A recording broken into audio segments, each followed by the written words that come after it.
Ici, on va s'intéresser au calcul d'expressions composées de puissances.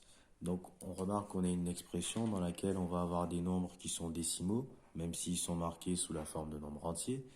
Ici, j'ai un nombre décimal, ici, j'ai un nombre entier, mais qui peut être décimal.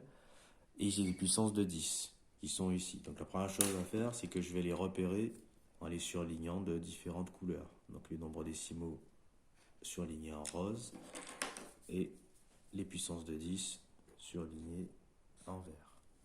Donc je vais réécrire maintenant mon expression en séparant mes deux types de nombres.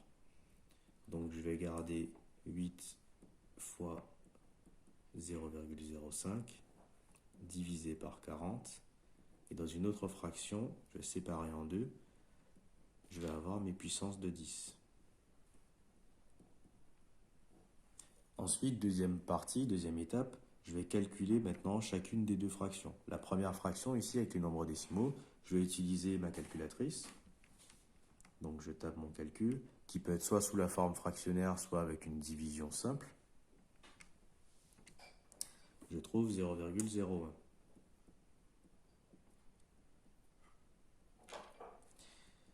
Je vais calculer ma deuxième partie en utilisant les règles de calcul qui ont été rappelées dans une autre vidéo sur les calculs de puissance.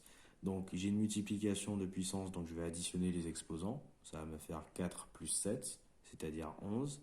Et ensuite, je dois soustraire l'exposant du bas, qui est lui-même négatif. Donc je dois faire 11 moins moins 6, ce qui me donne 11 plus 6, donc 17.